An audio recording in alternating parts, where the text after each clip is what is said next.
কালী সম্বন্ধে পুরাণে বলছেন, দশ মহাবিদ্যার এক মহাবিদ্যা। শাক্তেরা আদ্যাশক্তি মনে করেন। 4 হাত, ডান দিকে 2 হাতে খট্বাঙ্গ ও চন্দ্রহাস এবং বাঁ দিকে 2 হাতে চর্ম ও পাশ, গলায় নরমুণ্ড, দেহে ব্যাঘ্র চর্ম, বড় বড় দাঁত, রক্তচক্ষু, বিস্তৃত মুখ, স্থূল কর্ণ, বাহন কবন্ধ। পুরাণ ও তন্ত্রে কালীর উগ্র শান্ত দুটি রূপেরই বর্ণনা আছে। বিষ্ণু ধর্মোত্তরে ভদ্রকালীর রূপ শান্ত ও সুন্দর। দেবী মাহাত্ম্য, কারণাগম, চণ্ডীকল্প, ভবিষ্যপুরাণ, দেবী পুরাণ ইত্যাদিতে কালী বা মহাকালী উগ্র রূপা। প্রবাদ তন্ত্রসার রচয়িতা আগমবাগীশ কৃষ্ণানন্দ দক্ষিণাকালীর প্রবর্তন করেন। পূজা কিন্তু তার আগেও প্রচলিত ছিল। সিদ্ধকালী, ভদ্রকালী, গুহ্যকালী, শ্মশানকালী, রক্ষাকালী, মহাকালী প্রভৃতি বিভিন্ন রূপ প্রচলিত আছে। জ্যৈষ্ঠে ফলহারিণী ও মাঘে রটন্তী কালী পূজা হয়। মার্কণ্ড পুরাণে চণ্ডমুণ্ডের সঙ্গে যুদ্ধের সময় দেবীর ভ্রুকুটি কুটিল মুখ থেকে বিনির্গতা দেবী কালী। এই বর্ণনাতে দেবী বিবাসনা নন এবং শিব বা সাবাড়ুরাও নন। কৌশিকী তন্ত্রসারে শবরূপী মহাদেবের বুকে দণ্ডায়মান অনন্য কয়েকটি তন্ত্রেও অনুরূপ। অদ্ভুত রামায়ণে সীতা শতস্কন্ধ রাবণকে বধ করলে রাম তখন সীতাকে কালী মূর্তিতে শবরূপী মহাদেবের বুকে দণ্ডায়মান দেখেছিলেন। কালীবিলাসতন্ত্রে গৌরীর দেহ থেকে কালিকার জন্ম। বামন পুরাণে নমুচি নিহত হবার পর নমুচির 2 ভাই শুম্ভ নিশুম্ভ ত্রিলোক অধিকার করেন। এদের সেনাপতি ধূম্রলোচন নিহত হলে চণ্ডমুণ্ড যুদ্ধে আসে এবং এই সময় ক্রুদ্ধ দেবীর মুখ থেকে কালীর আবির্ভাব।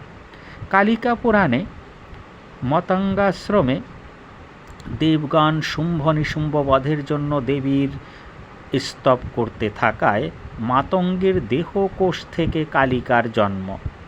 ইনি নীলোৎপল দলশ্যামা, ব্যাঘ্রা চর্মাম্বরা, কবন্ধ বাহনা।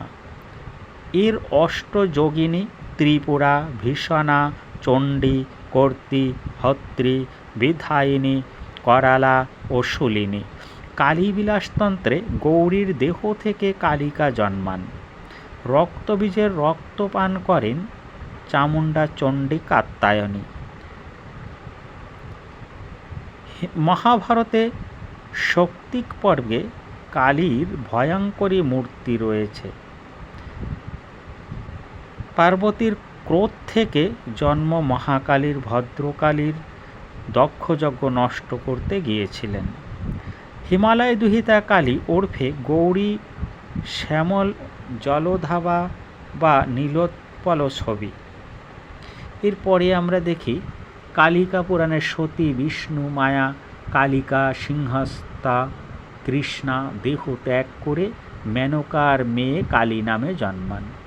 বিয়ের বেশ কিছু পরে হিমালয়ে একদিন বিহারকালে উর্বশী তাদের সামনে ভিন্ন অঞ্জন শ্যামা বলে মহাদেব সম্বোধন করেন।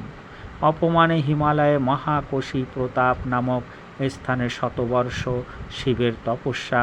শেষ পর্যন্ত শিব সন্তুষ্ট হয়ে কালীকে মূল শক্তিরূপিণী বলে স্মরণ করিয়ে দিয়ে আকাশগঙ্গার জলে স্নান করিয়ে বিদ্যুৎ গৌরী রূপ দেন। কুমার সম্ভাবে এক কালীকে দেখা যায় শিবের বড়যাত্রীতে যোগ দিয়েছিলেন। দেবী ভাগবতে দেবী থেকে কৌশিকী দেবী বার হয়ে আসেন এবং অবশিষ্ট দেবী কালিকা নামে পরিচিত। ইনি কালরাত্রি। আবার এই গ্রন্থে নবম স্কন্ধে আছে কৃষ্ণ ভক্তির জন্য এবং কৃষ্ণতুল্লা বলে রং কালো, অর্থাৎ মহাভারতের শক্তিক পর্বে কালীর ভয়ঙ্করী মূর্তি রয়েছে। তবু কালী বিগ্রহ অনেক পরে যেন রূপায়িত হয়। ব্রহ্ম যা বলে আছে, কালিকা বঙ্গদেশে চ কিংবদন্তি কৃষ্ণা আগমবাগীশ। নবদ্বীপে প্রথম কালী মূর্তির পরিকল্পনা করেন। গুহ্য সমাজে এবং বৌদ্ধ বহুদেবী বিবসনা কালী মূর্তির রূপকার যেন এই গুহ্য সমাজ। তিব্বত ও চীনের অবদানও হয়তো এই গুহ্য সমাজে ছিল। মন্ত্র হিসাবে কুমারীতন্ত্রে আছে ও বজ্র ডাকে হুম ওম পবিত্র বজ্র হুমে হুম মণিকাধারী বজ্রিনী মহাপ্রতিসারে, অর্থাৎ বৌদ্ধ দেবী হয়তো। তো রাজা কৃষ্ণচন্দ্র প্রজাদের বাধ্য করেছিলেন কালী পূজা করতে, ফলে প্রতি বৎসর 10,000 কালী পূজা হতে থাকে। এটি প্রবাদ হয়তো কৃষ্ণচন্দ্রের পৌত্র ঈশানচন্দ্র অতি জাঁকজমকের সঙ্গে কালী পূজা করতেন। কালীর সম্বন্ধে এখানে আমরা সমাপ্ত করছি। সকলকে শুভেচ্ছা এবং ভালোবাসা। ওম শান্তি শান্তি শান্তি। হরি ওম তৎ।